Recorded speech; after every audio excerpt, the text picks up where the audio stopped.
Kalau saya kan niatnya adalah bagaimana kemudian BPOM berani mengungkap siapa mafia skincare. 11 Oktober 2024 rilis kembali mafia skincare yang sudah ditemukan ada pelanggaran yang kamu take down, kemudian rilis kembali karena itu informasi publik, sampaikan siapa mafia skincare-nya. Itu aja.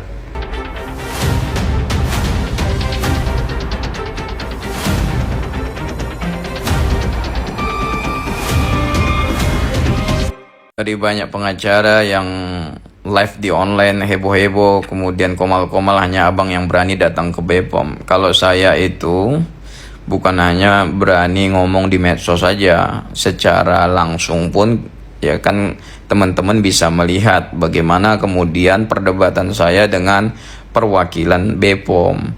Saya sesungguhnya keberanian ini muncul karena semangat teman-teman juga, karena kita ini kan penasaran siapa sesungguhnya mafia skincare yang disebut di dalam rilis 11 Oktober 2024, dan sampai hari ini misteri ini belum terjawab karena BPOM sampai hari ini belum menyampaikan dan mengklarifikasi secara bertanggung jawab kenapa rilis 11 Oktober 2024 itu hilang. Dan sekarang saya tengok banyak video-video yang berseliweran di medsos itu justru sekarang masalah pembajaran. Pembajaran ini kan udah masuk di pengadilan kasusnya. Sudah ada tersangkanya, sudah disidangkan, sudah ada terdakwanya. Terus heboh, ini kan ada transferan uang nih. Ya tinggal dibuka saja buktinya di ruang sidang. Kan ada rekening korannya, sumbernya dari mana saja. Kan ada jaksa di situ, ada penasihat hukum terdakwa di situ. Ya tanya saja kepada terdakwanya, uang ini sumbernya dari mana? Kamu terima untuk apa? Apakah ada kaitan dengan buzzer-buzzer ini? Masa semudah itu pun kalian bikin heboh sejagat raya ini? Ya aneh kalau menurut saya gitu loh. Kami ini melihatnya kan jadi lucu gitu loh. Aneh, tau gak aneh?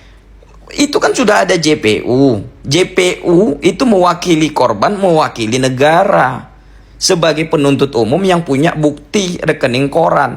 Tinggal ditanya, ini jaksa pinter-pinter semua. Terus fakta yang terungkap dalam persidangan, terdakwa buzzer ini ngomong apa gitu di ruang pengadilan itu di Bandung, di PN Bandung. Ngomong apa dia? Itulah jawabannya. Kalau dia sudah ditanya dan sudah memberikan jawaban, itulah informasi yang kita anggap benar. Kalau kamu tidak percaya, ya itu pikiran kamu, gitu loh. Kan nggak mungkin juga dia menjawab sesuai dengan keinginan kamu. Dia menjawab itu berdasarkan yang dialami, yang disaksikan. Kalau ada bantahan, ada bukti yang lain, silakan disampaikan gitu loh. Tapi jangan memaksakan kehendak sesuai dengan selera kamu. Ini hukum. Jadi berdasarkan keterangan bukti yang terungkap dalam persidangan. Jangan kita melakukan propaganda penggiringan opini publik padahal fakta persidangannya sudah disampaikan gitu loh. Kalau tidak ada kaitannya ya stop. Kalau ada kaitannya ya minta pengadilan untuk memeriksanya agar terang benderang. Kan clear sebenarnya. Tapi jangan sampai kita terkecoh masalah buzzer-buzzer, masalah person to person, masalah personal individu ini, kemudian kita ini jadi kehilangan fokus bahwa yang sesungguhnya menjadi masalah besar masyarakat kita ini adalah masalah mafia skincare. Karena banyak produk-produk yang bermasalah ini yang kemudian diedarkan tapi tidak standar BPOM, dan BPOM khususnya kasus 11 Oktober 2024 tentang mafia skincare ini sudah menemukan pelanggaran yang bersifat sistemik, artinya berulang-ulang dan sistemik gitu loh.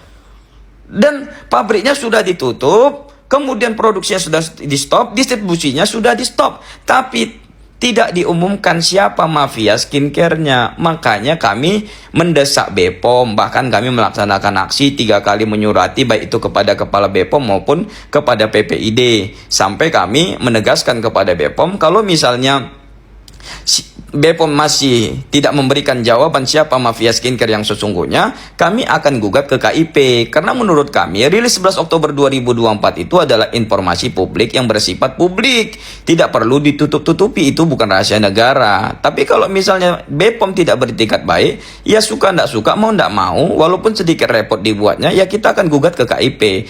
Agar jelas barang itu, siapa mafia skincare-nya, agar masyarakat juga mendapatkan informasi yang clear dan bertanggung jawab bahwa ada mafia skincare yang menjual produknya dengan menipu masyarakat. Akhirnya bukan cantik yang didapatkan, tapi kesehatannya, kulitnya menjadi rusak lambat laun. Nah, ini BPOM harus hadir dalam melakukan monitoring, pengawasan, penindakan, baik itu secara administrasi maupun pro justisia pidananya, gitu loh.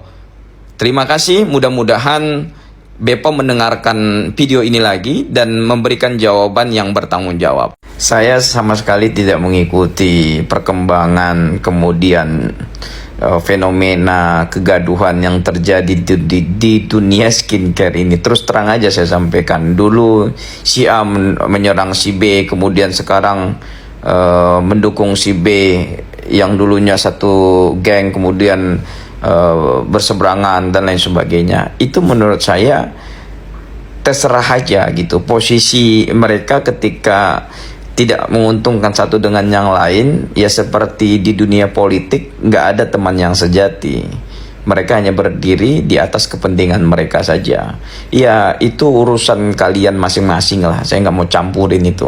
Kalau saya ini kan merah putih, tegak lurus ya. Nggak penting sama saya, kubu-kubuan itu nggak penting sama saya. Yang penting itu adalah bagaimana niat kita. Kita sampaikan ke BPOM, kita sampaikan kepada publik, niat kita apa, maksud kita apa. Sederhana kan? Kalau saya kan niatnya adalah bagaimana kemudian BPOM berani mengungkap siapa mafia skincare. 11 Oktober 2024 rilis kembali mafia skincare yang sudah ditemukan ada pelanggaran, yang kamu take down, kemudian rilis kembali karena itu informasi publik. Sampaikan siapa mafia skincare-nya, itu aja gitu loh. Kalau kemudian ada yang mengaitkan dengan kubu-kubuan, kemudian bajer-bajeran, ya itu nggak penting sama saya. Itu aksesoris saja, tidak mengganggu fokus saya untuk mengungkap siapa dalang dan mafia skincare yang membuat kekacauan di Indonesia ini. Nah, kehadiran BPOM itu adalah perwakilan negara untuk memastikan bahwa produk-produk skincare yang diedarkan, dijual belikan di Indonesia ini dipastikan sudah aman dan dijamin secara kesehatannya oleh BPOM.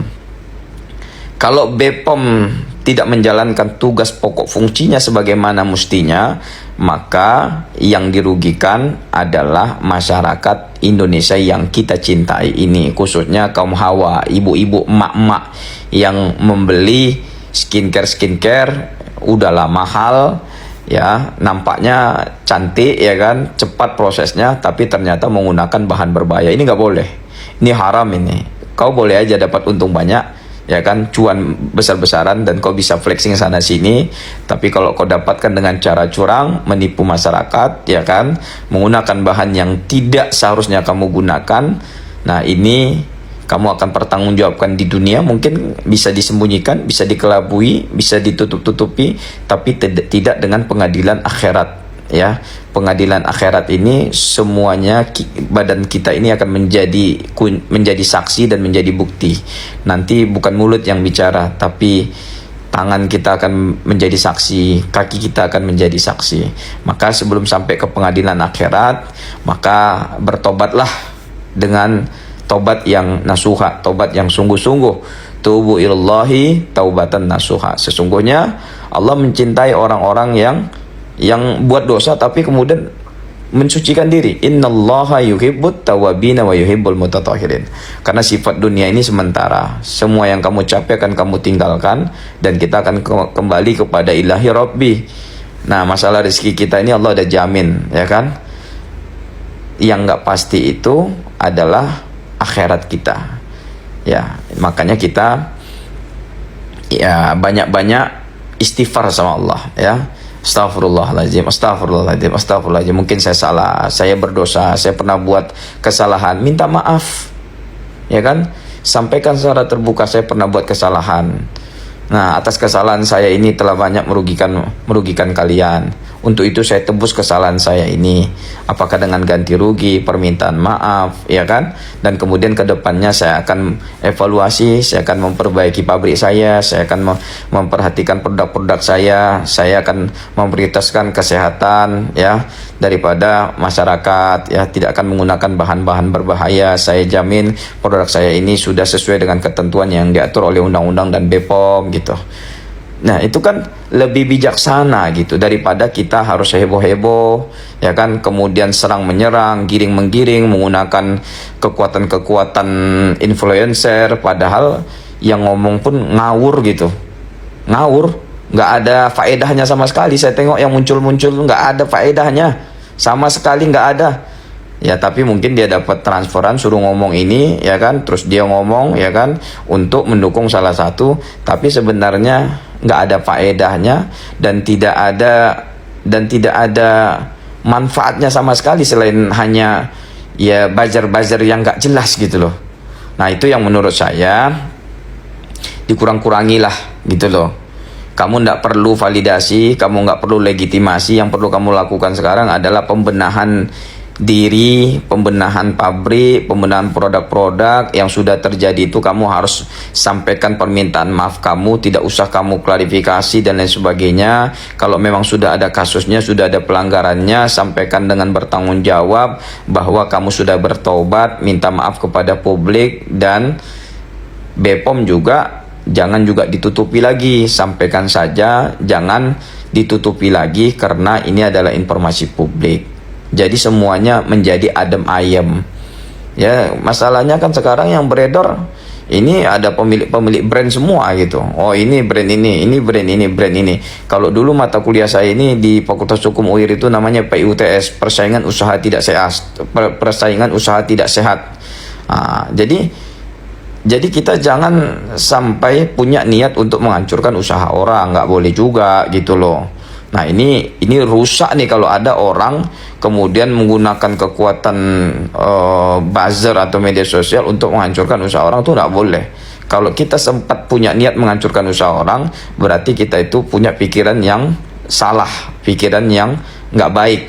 Nah kalau saya kan tidak menyebutkan merek, saya bertanya kepada BPOM terkait dengan rilis 11 Oktober 2024 tentang mafia skincare. Ini yang saya minta diungkap oleh BPOM, dan saya tidak menyebutkan perusahaan mana, ownernya siapa, produknya apa. Biarlah itu BPOM yang memberikan klarifikasi dan jawaban karena itu merupakan kapasitas dan kewenangan daripada BPOM.